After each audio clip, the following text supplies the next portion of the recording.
So the way that can easily be messed up, the way that a woman can come at a husband and saying, you never wash the dishes, you never do this, you never do this. Right. So that's being disrespectful. Right. And so now you're like, because you're lying. First of all, don't be lying on me.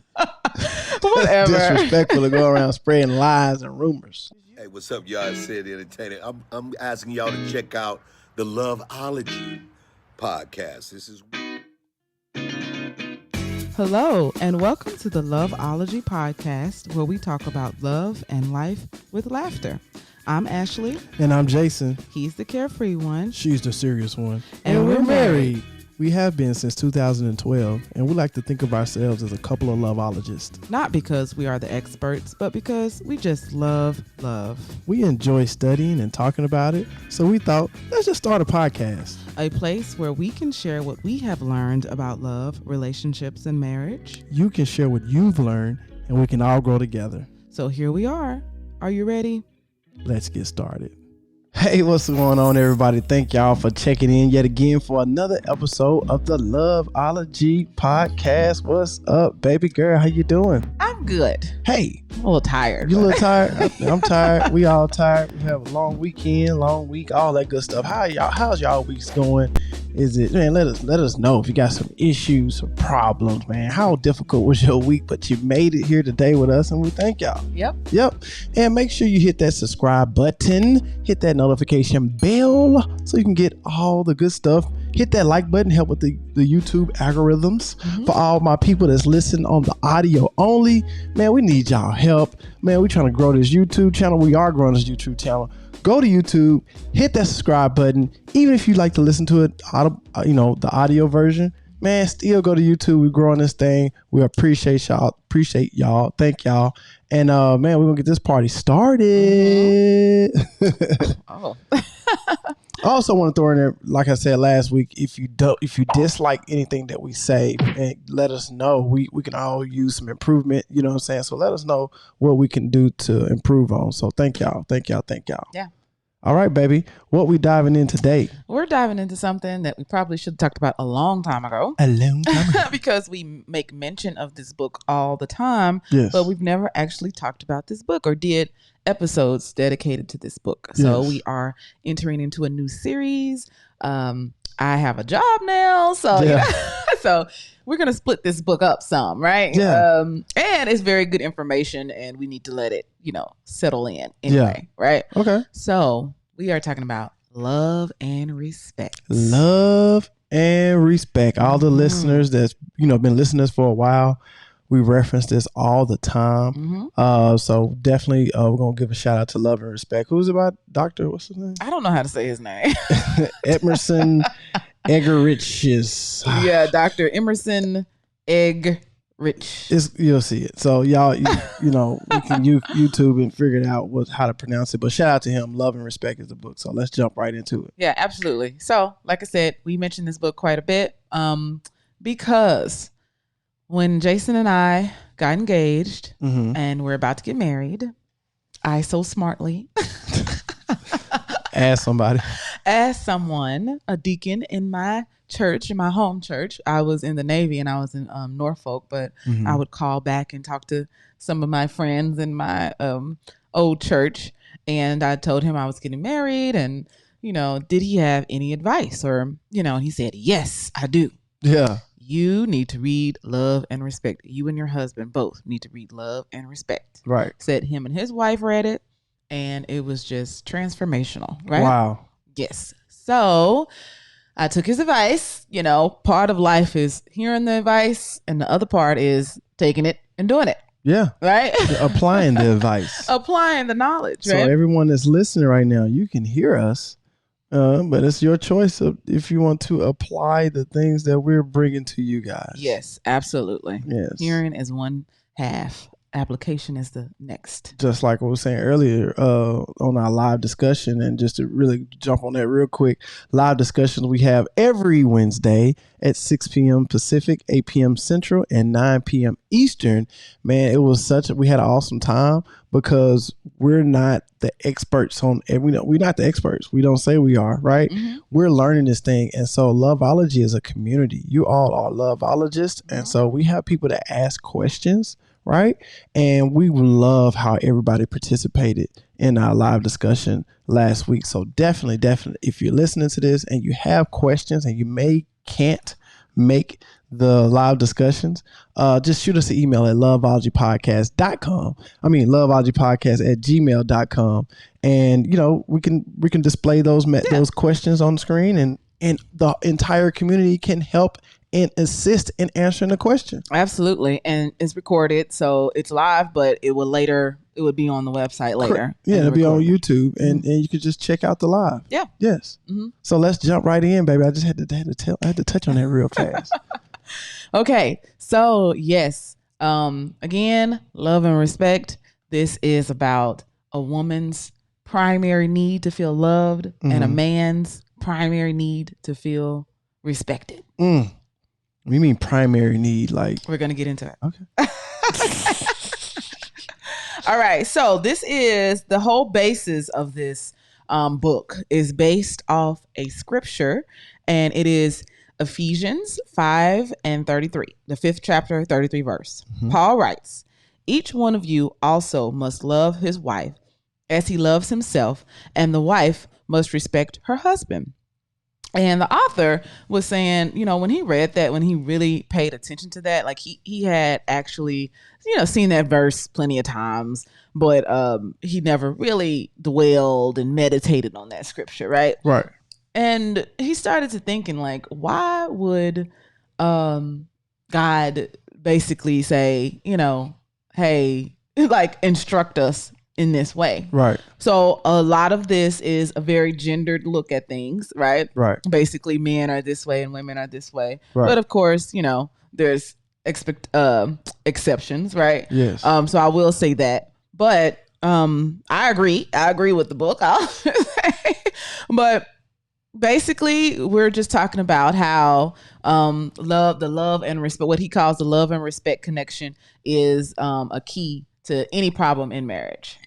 Excuse me. Yes. So we hear a lot about how, we're supposed to love people unconditionally. Right. And he talks to women a lot in this book. Well, I didn't read the whole book, right? Oh, and I will say that you guys can read along with me, maybe. Yeah. Right? Yeah. Basically, I'm talking about chapters 1-3. So if this is something that you're interested in, maybe this will be something new that we could do. Book club, Loveology book club. Shout out to the Loveology book club. Yeah. Give a shout out to the Loveology book club. Yeah. Unofficially.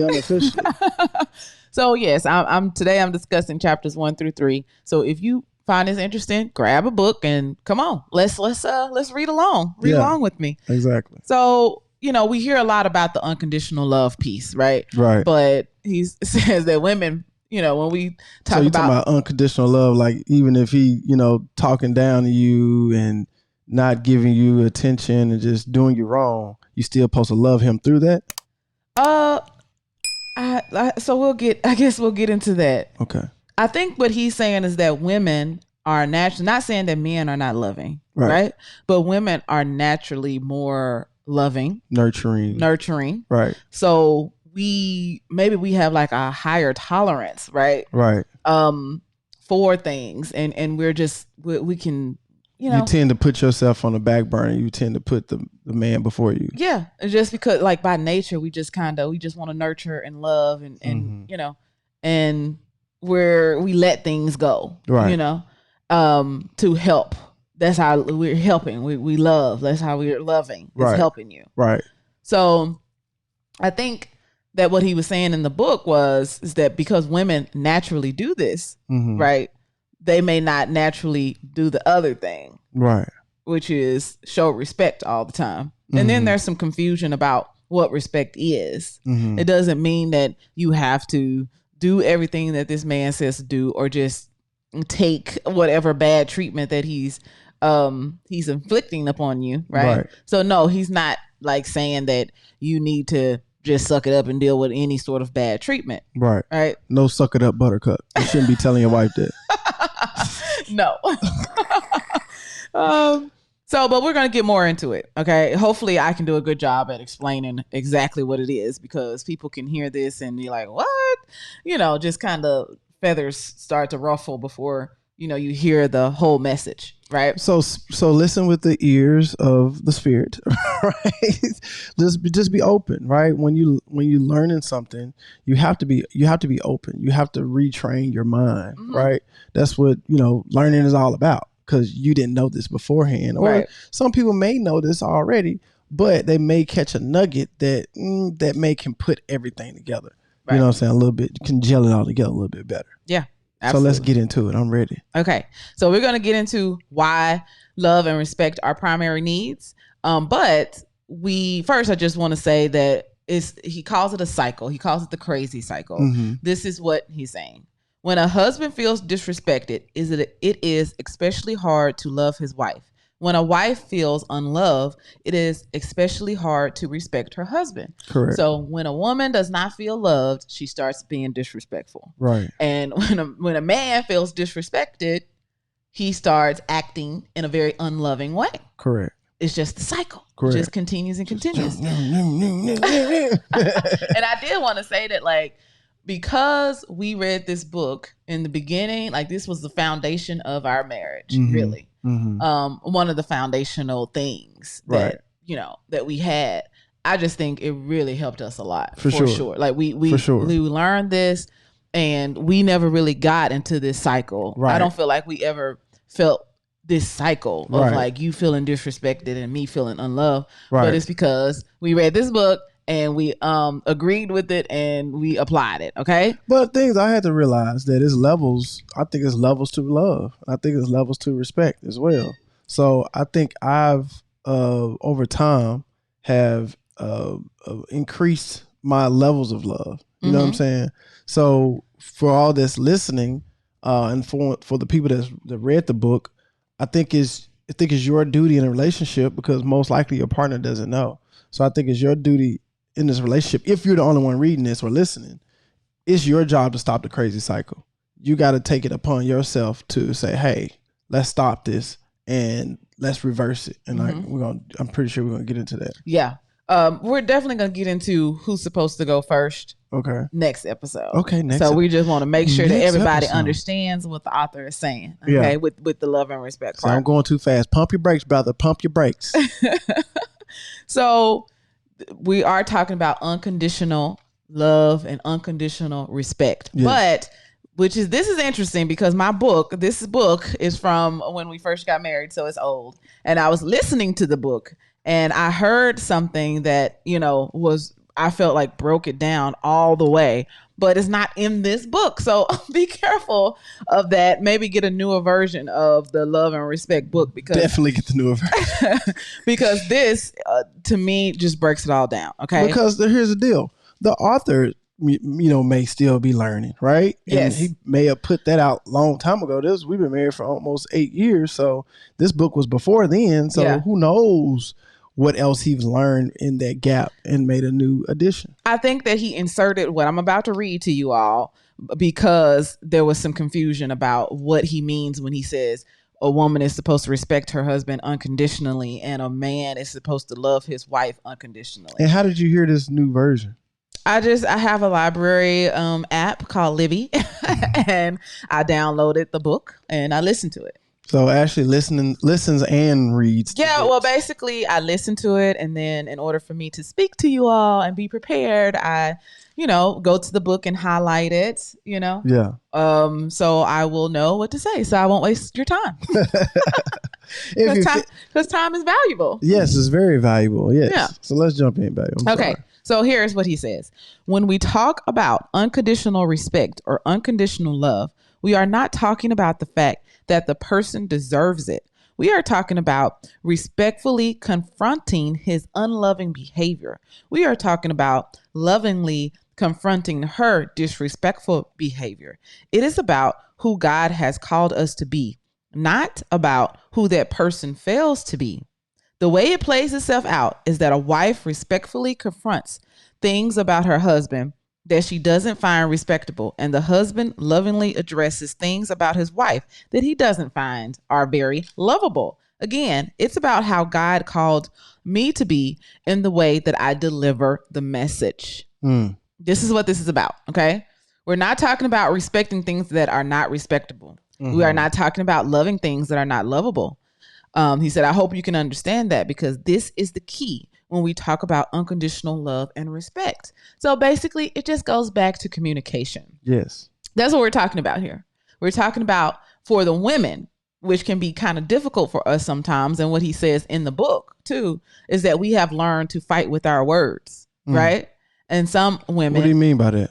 Sometimes women say mean and very hurtful things. Oh, fight with your words, like you're fighting. Yes. Yes, because naturally, for majority of women, physically, men are stronger. Right. Right. And then some women are under the impression, because you are so big and strong, right? That we big and strong mentally as well. Emotionally. Emotionally, we can handle that. Yeah. Like we don't feel like that you guys like this. We don't understand that hurts. And sometimes that can hurt worse than a physical punch for you. Yeah, for us. Yeah. I mean, it does for women. Like women, we don't want to be talked down to either, right? And some men are very guilty of that, right?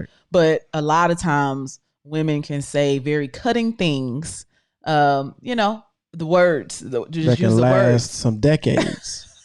Jesus. And you think that silver-tongued devils. Just joking, y'all. So this is what it's about. It boils down back to communication, which is the key, and acting and speaking and confronting each other in a very loving way, in a very respectful way. And, also, of course, treating each other with respect too. Right. But for like I said, for the most part, sometimes when women confront men, sometimes they can say some very mean things. And I think, again, in the back of their mind, they think, oh, he can handle it. It's not okay to say certain things. Right. You should just do to him what you would like for somebody to do to you. Right. So if you wouldn't want somebody to, say that, you're lazy. Sorry, no good. Yeah. Ain't worth a nickel. Yeah, this is not fair. Like, we need to change this. Like, it's not fair to call people names and to like talk harshly to them. Right. Right. You don't want to be talked harshly to. So you shouldn't talk harshly to anybody else. Exactly. But that's basically what he's saying. And he's saying that, because men and women are different, we communicate different and we hear differently too. So, I mean, this just happens anyway. Like, between the same sexes, sometimes when somebody says something, you hear it differently or interpret it differently than what it actually is. Right. So it definitely happens between men and women all the time. Well, it's all about getting the understanding or the what they say the preconception of what you're saying, right? A word is just a verbalized thought, right? It's just a verbalized idea. So if you, that's why I think it's easier for people from the same places to get with each other. And have lasting relationships because their thought process are similar, right? They come from the same similar backgrounds and all that good stuff.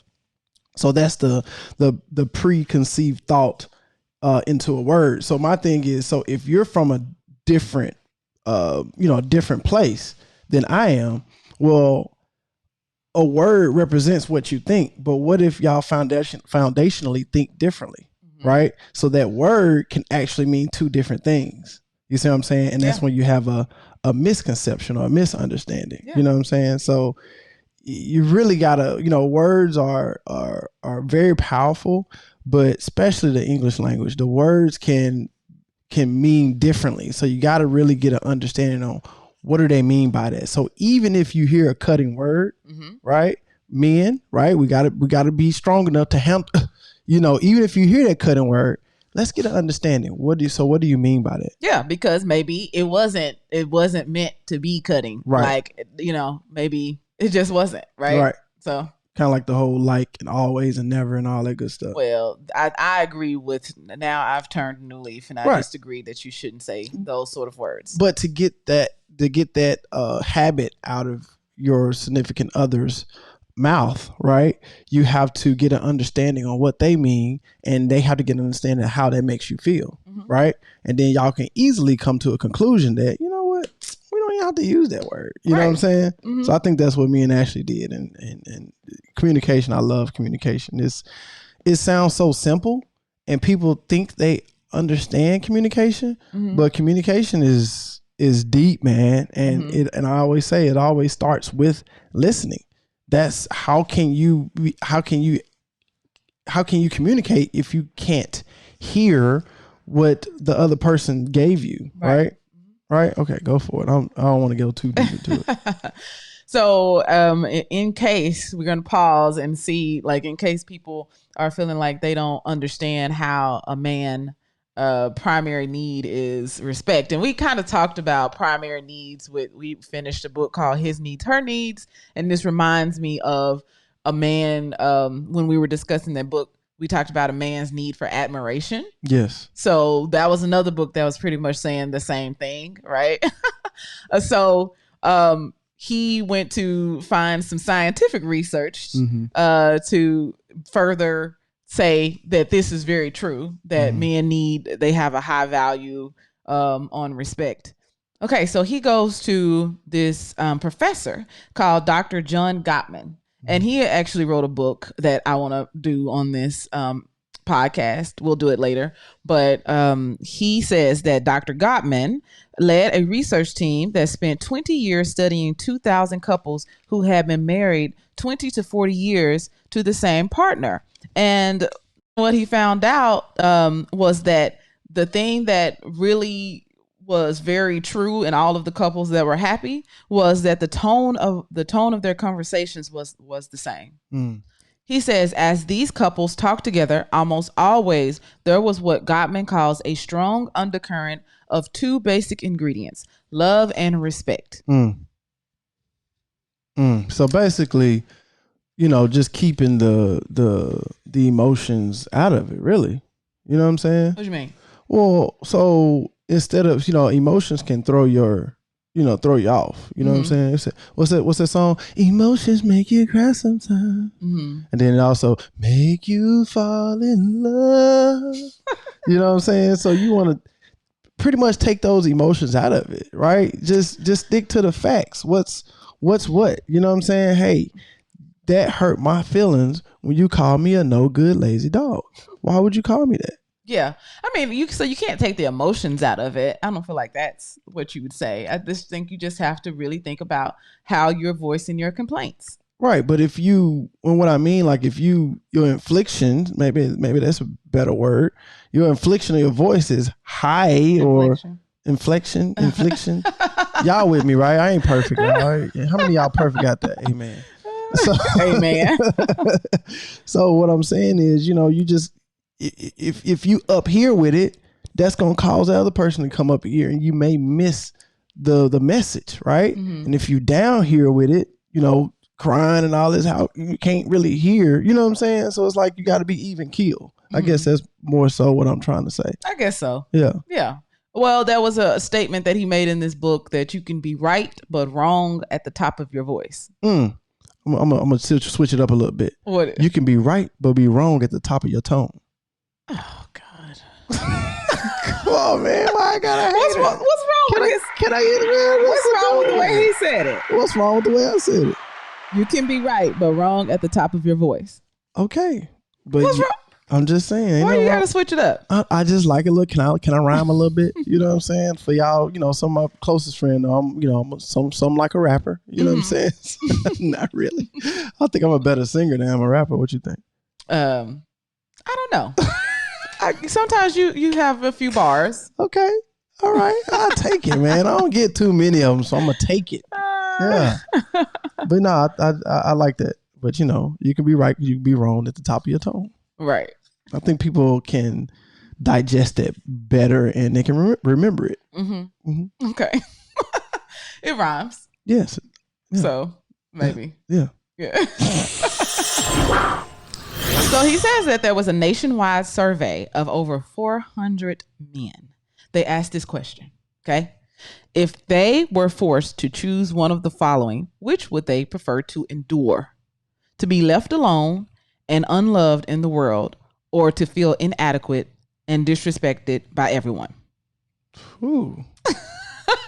If you had to choose between those two, which one would be?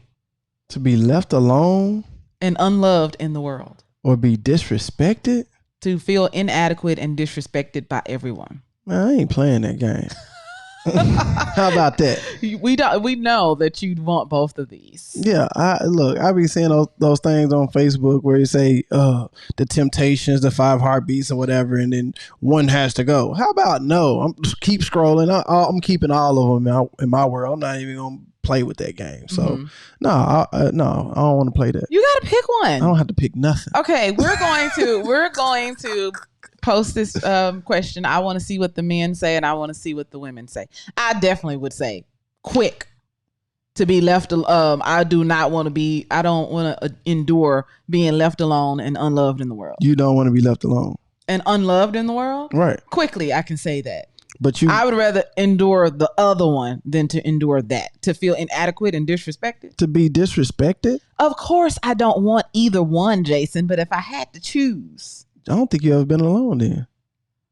What are you talking about? You said be alone and unloved. And unloved? Yes. Not feeling loved? Yeah. Oh, because who wants to be? When I mean alone, you talking about like you like on a deserted island? I'm saying I don't want that one.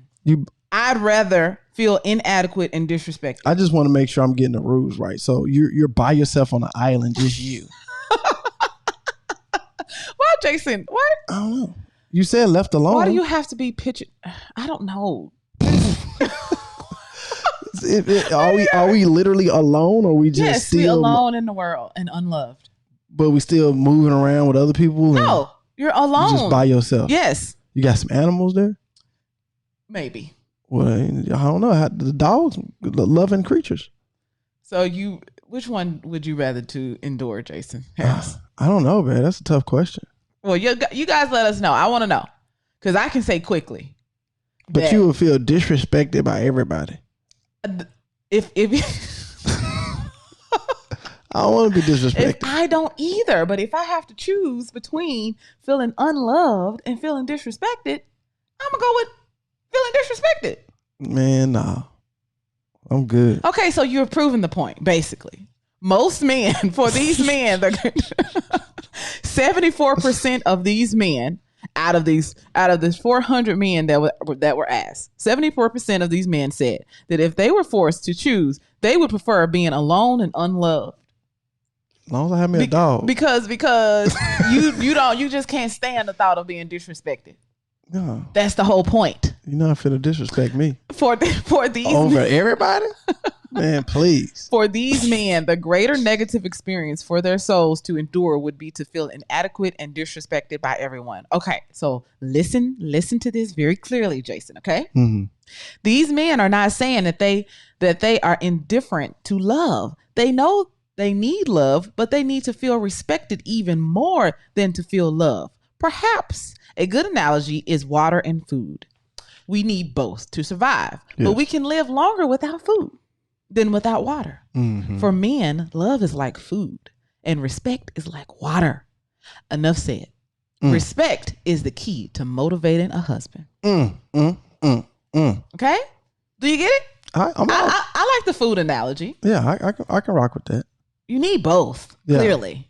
Yeah. Clearly. And so when we say this, women want to be respected, right? Right. And a lot of people feel like you can't love with someone without respecting them. Mm-hmm. Right? Right.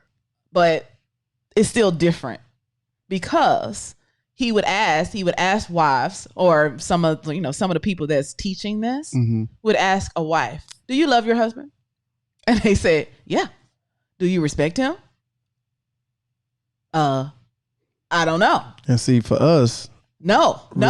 So you can love a person without respecting them. Mm-hmm. You can have he talks about, and we did talk about like the different types of love according to the Greeks. And he's talking about like you can have an agape love, right, which is like just a deep love for people, right. but the filio or something, I think it's philia, love is when you have like That's this the brotherly love, right. but like a respectful sort of love. Mm-hmm. You know what I mean? Mm-hmm. So yes, I can show you something and I can love you, but not necessarily like respect your opinion, right? Not respect, how you feel, right? Right, exactly. So the thing for men to remember is that sometimes, like you said, if it sounds like your wife is being critical, maybe she's not saying it the correct way. We're going to work on that, right? So just because like this goes for you too. If she's not saying it in a very loving way, you still have a responsibility to still be loving toward her. Like I said, this is about what we do as a person and not how the other person is behaving. Right. You're supposed to behave the way that you're supposed to behave. Right. Right. Regardless of what they're doing. Right. And if you do that, eventually the other person will probably come around. Right. That's the whole basis of it. Right. And if you both treat each other lovingly and respectfully, then you just never have any problems, really. Right. Exactly. Not any like real problems about feeling these. Like I've never felt unloved by Jason. Yeah. And I don't know if you felt disrespected or not, but yeah, I got some. I knew he was gonna say that. Yeah, I got some disrespectful vibes. Like my eyes rolling. You know what I'm saying? Disrespectful vibes, you know what I'm saying? But you know what? You gotta stay the course, you know what I'm saying? I know I got things to work on, and my wife is an awesome person in general, right? But she got some things to work on as well, right? She's not perfect. I'm not perfect. And so we're going to work on this thing together, right? Yeah. But I don't think you remember this, Jason, but I think this really helped you in the beginning, this statement about, you just need to try to remember, like think about what is your wife actually saying? What is she actually trying to express? Right? So some of it is that I don't feel loved, you know? So I guess for love languages, like so going now back, since I said that I felt no disrespect, now she gonna switch it up. It just popped into my head. Okay.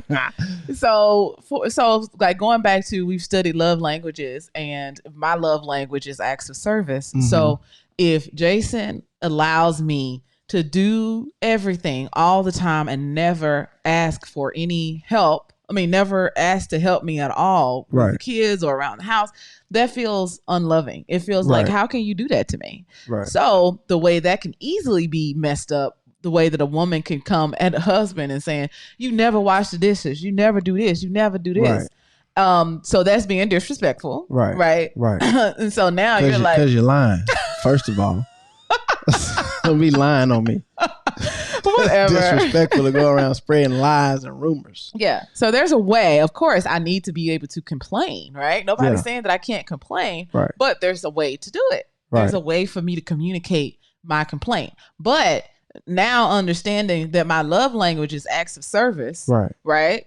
So really, when I am only complaining because I feel unloved. Because you don't feel loved. I don't feel loved. Yes. But when I go ahead and roll up my sleeves and go to work, because that's what she want me to do, then you feel loved. Yeah. Right. I feel like you're taking care of me. You're loving me. Right. You're thinking about me.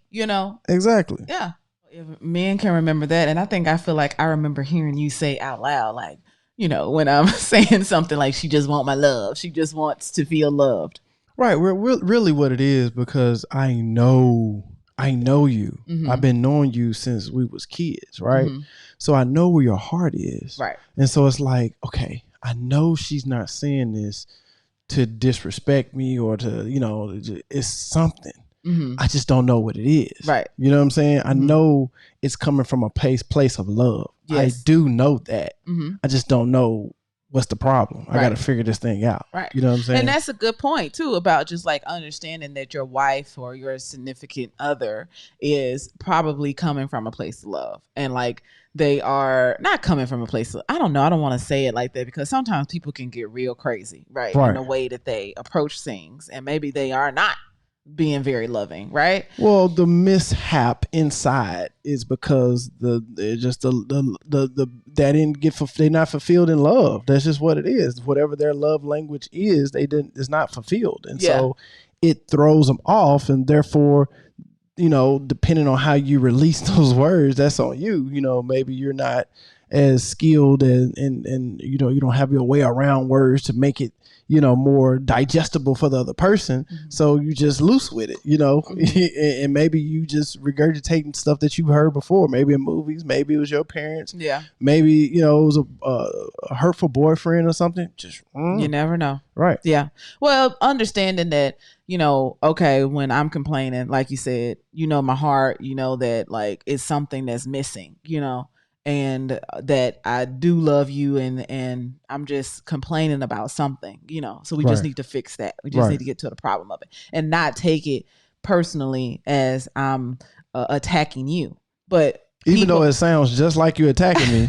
But we do have, as women, we have a responsibility not to attack because sometimes people are attacking the other person instead of addressing what the problem is. Right. It's me and you versus the problem. Exactly. Right. And so maybe that person hasn't even, like the person that's doing the attacking hasn't even just really sit down and understood what it is that they really want. Right. They're just attacking their partner for no reason. Exactly. So yeah, but here's a simple way that a wife can display a respectful, way of like telling her husband her complaints. You can have a respectful facial expression and tone when he fails to be the man that she wants. She can give her husband unconditional respect in tone and expression while confronting his unloving behavior and without endorsing his unloving reactions. He may deserve contempt, but that doesn't win him any more than harshness and anger wins the heart of a woman. So it's like, you can be disrespectful, but you're not going to accomplish anything. In return, he probably is going to be harsh towards you. You don't deserve that. Right. So again, it's just a cycle. Yeah. Now it's a fight. You know what I'm saying? Like the whole reason why you upset in the first place, because you don't feel love or something happened that you want to address and you want to get to that problem. But if you get to popping off at the mouth, now the problem is over here getting away, getting a getaway. And now you addressing this decoy, which is not even a real thing. Right. You know what I'm saying? Right. Get to the root of the real issue. But if you steady addressing these fake problems, these fake issues, you know what I'm saying, then you're never going to get to the root of the problem. Right. You know Absolutely. Absolutely. This was an interesting thing that he was making a point about, like how deep this respect thing goes for men. Yeah. And you remember the Aretha Franklin song. R-E-S-P-E-C-T. I don't want you to sing it like. Shaka to me. But do you know that was written by a man? Sure was. I knew that. Otis Redding. But it's so funny because before I knew that, I was like, this sounds like something that a man would say. Yeah. I need a little respect when I get home. Yeah. Yeah. Yeah. Just a little bit. Just a little bit. So, it was again a man's deep desire to feel respect. Right. Like when I get home, can you please just give me a little bit. Hey man, I ain't asking for much. Don't go off on me and just call me lazy and I'm not doing anything and I ain't worth nothing and all this stuff. Working to my bones, y'all. And Genuine had a song like that. Actually, now that you say that. What song? Work to my bones. Work my thing down to my bones. Yeah, he did say that. Yeah. But anyway, I can't remember the song. He was upset because the woman was just complaining and he like, geez, you don't have to pay any of your notes, your car notes or nothing. And I'm just like, oh, God, can you relax? Can you chill out? Take a chill pill. What was the song you remember? It was one of his early albums. I'm trying to remember like the chorus part. Yeah, I do. Yeah, we're gonna keep moving. So here's something that I really wanted to talk about, and we'll end with this portion of it. But talking about husbands are to value wives as equals. I think this really speaks to why women are kind of defensive sometimes, because we don't want to be a doormat. We don't want to be ran over. Men have in the past abused this power, right? And people have been misinterpreting what submission is. And as a result, men have abused it. And now women are like, nah, you can't tell me what to do. You know what I'm saying? Right. You're not finna tell me what to do. It's not happening. Submit what? Right. But I think that we have all just really, not all, but a lot of us have misinterpreted what it means. And so I want to talk about that, right? Okay. So he says, Peter goes on to tell, he's talking about a Bible scripture that tell husbands to live in an understanding way with their wives and to show her as a fellow heir of the grace of life. He's telling the husbands to value and prize their wives as equals within the grace of God.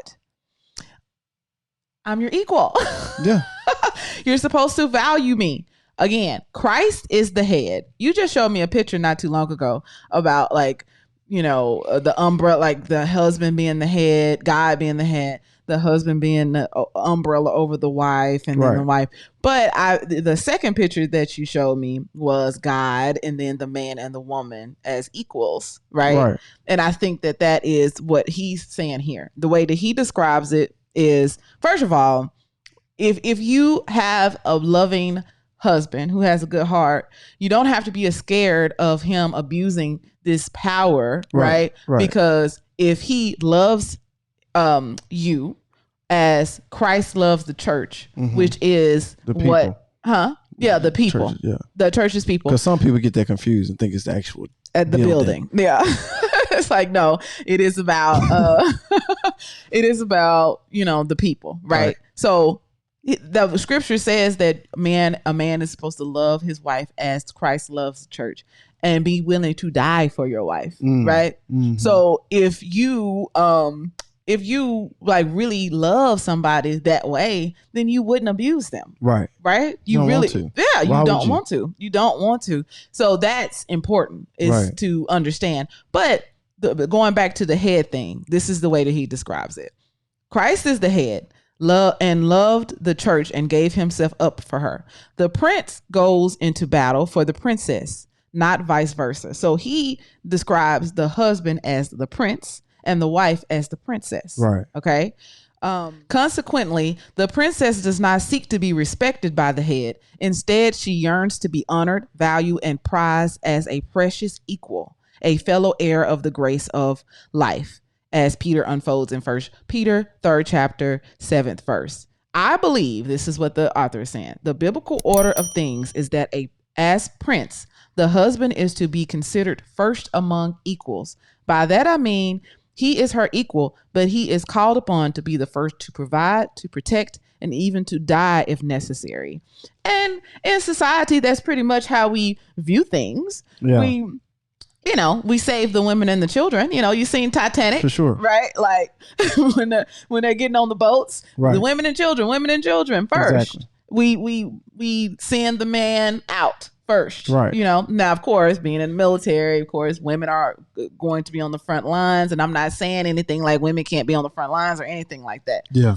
He's just saying that in a relationship, typically, the man is the first to go among equals. So if somebody break into the house, Jason is going to go, right? But sure. Actually, I'm going to be right behind Jason, okay? Girl, you better stay back and get them babies. Stay back with them. Well, I don't want anything to happen to you. So I'm going to be behind you. What is it called? It's not spotting. It's covering Jason with the second gun, okay? Yeah. Like... That's what I'm gonna be. Everybody doing. We might be with the we might be doing some kung fu. You know what I'm saying? Right, but still, I understand that you will naturally be the first to go because you want to protect your family. No fear, and you feel like I have to go. Don't come to my house unannounced. No fear. Right. So, speaking of, oh my God, that just made me think of Breonna Taylor. Like, and I'm just hoping everybody's doing okay with the verdict. Yeah. But yeah, I mean, of course, nobody's okay. We shouldn't be doing okay, but that just made me think of her. A boyfriend was just trying to protect her, you know? And I don't know. That just made me think of that. But yeah, that ain't cool at all. So he says that the husband with goodwill and good sense knows this isn't his right, but it's his responsibility, right? To be the first among equals. Right? Right. Like it's a responsibility. It's not like, oh, I'm the man. You know what I mean? Like, no, it's my responsibility. Right. And on the other hand, Let's see. Oh, she, on the other hand, possesses something within that thirst to be valued as first in importance. Nothing energizes her more. She is not self-centered. God has placed this in her by nature. So we want to be first. We want to know that you love us first. Jason, you do an excellent job. I feel like you love me. You put me first. You gonna get me. You gonna have my back before anybody else's. You do a great job. Appreciate it, love.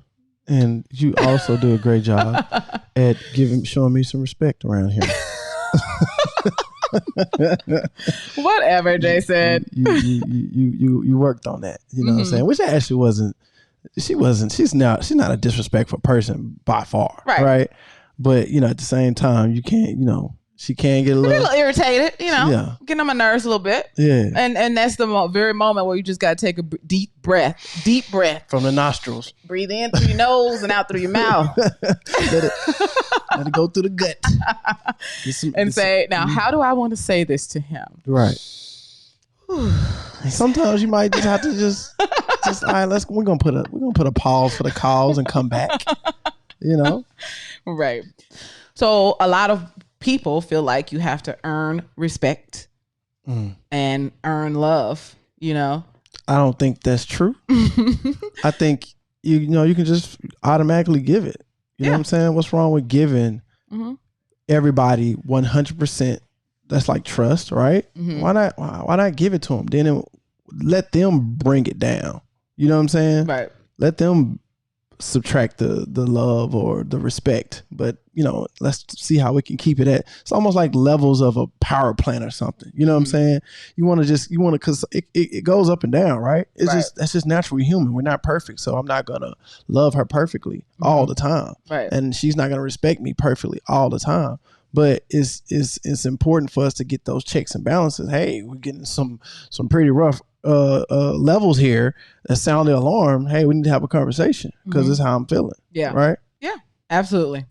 So lastly, he says that when he talked to women about this, the unconditional respect thing always raises a red flag. And he just believes it's because we have been bombarded for so long by the wrong interpretation of biblical submission that they are suspicious and even hostile toward the whole idea. Unconditionally respecting men will just give them more power and grind us down. He said, I do understand this, but I respond that husbands who have goodwill toward their wives are not looking for ways to have power and superiority over them. On the contrary, many husbands don't feel that powerful at all. Deep down, they have a basic fear that can keep this crazy cycle spinning. And we will talk about that next time. On the next episode. So next episode, we're going to talk more about how to get out of the crazy cycle, who should go first if you find yourself in a crazy cycle, right? And just much more, So, which I think everybody goes through this crazy cycle a lot of different times in your relationship. You know what I'm saying? I don't think it just happens. It happens all the time, right? But yeah, so this is some great information. I appreciate you, babe. All that good stuff. Yeah, I mean, it was definitely like I said, I'm not a very disrespectful person, but sometimes as a wife, you don't necessarily understand that some of your criticisms can be seen as disrespectful. So you really have to get, you have every right to complain if they're not I don't want anybody to misunderstand that. You have every right to complain, but, it's just the way that you do it. And it is very important to men. That's what I hope that people get from this episode. It's it's very, very important to them that they feel respected. Right. And very important to women that we feel loved. Right. So, exactly. And, that brings me to my next point. I really will go give a shout out to all our listeners out here, man. Shout out to the listeners. Y'all been doing an excellent job at sharing it. We're growing. And I want to give a shout out to Canada, our northern neighbor, man. Y'all doing y'all thing up there, man. Thank you for listening to the podcast. We definitely hitting the charts. Shout out to UK. Yep. Y'all hitting the charts over here. But I'm going to tell you something. This country, man, this next country has been climbing the charts really fast. Y'all loving us or listening to us a lot, talking about us. I don't know what y'all doing, but it seems like y'all loving us. And so we appreciate you. And we got to give a shout out to India. Woo-hoo. Man, India, man, has over 4 billion people over there. And, a relationship Did you know that India's rate of divorce is extremely low?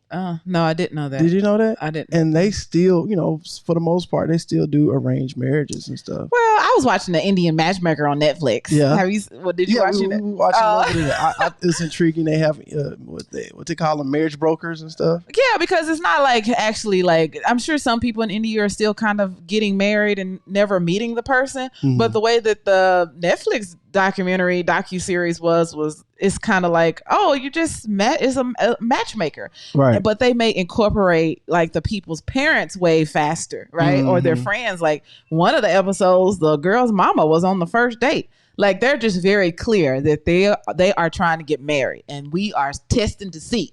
Well, we're trying to see what values this other person is bringing to the table. Yeah, because you spent your life teaching these values to your daughter or to your son. You want to make sure that next person got the same values to make the marriage solid, right? To help build a solid family. Yeah. And I think that's pretty cool. Yeah. I like it. Bringing mom on the first date? I'm just saying this fact is being, being really involved in the the courting of your, to make sure they're getting a good solid quality mate. I agree. Our parents have been living longer. They can see stuff that we can't see. Right. So I totally agree. Yeah. I mean, I like the way they do it. I think we need to do something, at least listen to our parents more, over here in America, So you just gotta understand that, sometimes Americans, we can kind of think that we got it all together. We're too individualistic. Yeah. We just, like we just the bum diggity. I know they say America is the best country. Hey, I love America. America's cool. You know what I'm saying? Appreciate it. But it's other countries that got it going on.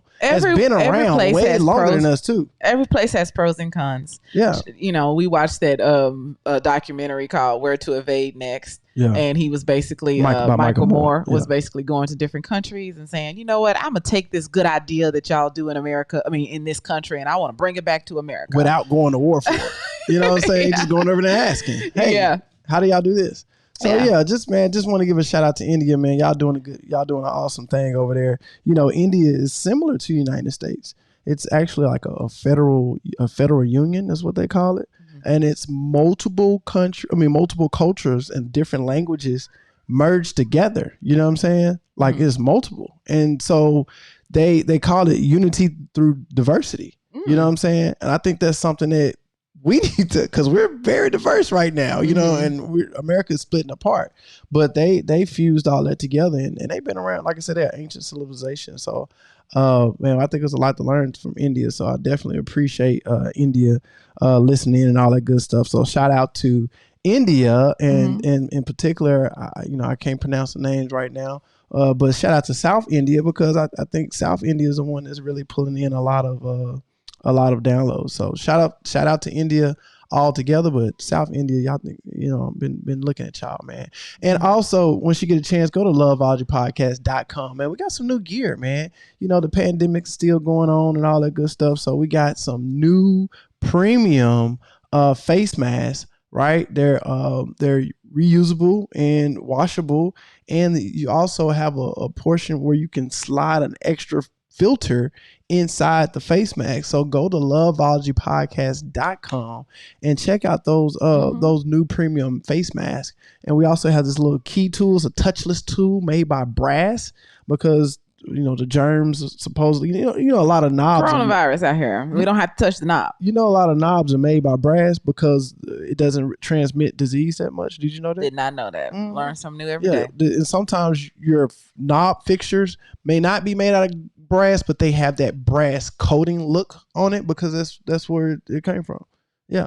Okay. Yeah. Cool. So go check that out. We got like a little touchless thing where you can touch ATM keypads and stuff like that and open up doors. But it's on loveologypodcast.com. We got some new stuff for y'all. We're always evolving, and hopefully you're always evolving your relationship. And if you love what you heard today, don't forget to hit that subscribe button. Don't forget to hit that like and share it with somebody. Even if you know this already, share it with somebody, man. We really appreciate y'all. Well, lastly, I just want to throw out a challenge. I thought about this. I think that if you're married or in a long-term committed relationship, write your partner. If it's a man, tell him, hey, this is why I respect you. Just write him a letter. What do you think? You like that? Love that? And for the men, write your lady Say, this is why I love you. I love you, and here's why. You know why I love you, baby? Oh, goodness. Okay. I just had to throw this in there. You know what I'm saying? I love you because you're a wonderful, wonderful person. Again, you do a great job with the children, and you're so patient with me, even though I've came a long way. You know, I can't even see why I started no more because it's so far back. But you've been patient with me along the way, and that's why I love you. Okay. Well, I respect you, Jason. You're just a good man. You're all around good man. You're a good father. You try very hard to make. I do try. I don't give up. I'm not a quitter. To make sure I'm happy and that I feel loved, and whatever complaint I have, you try to correct it. So I really appreciate it. Awesome sauce. Well, that's our show. I don't know if y'all hear, but the baby's crying in the background. And we're gonna get to it. And I'm gonna watch a little bit of football. How about them Cowboys? All right, y'all, man. Thank y'all so much. I'm gonna catch y'all next time. Bye. Peace out. Bye.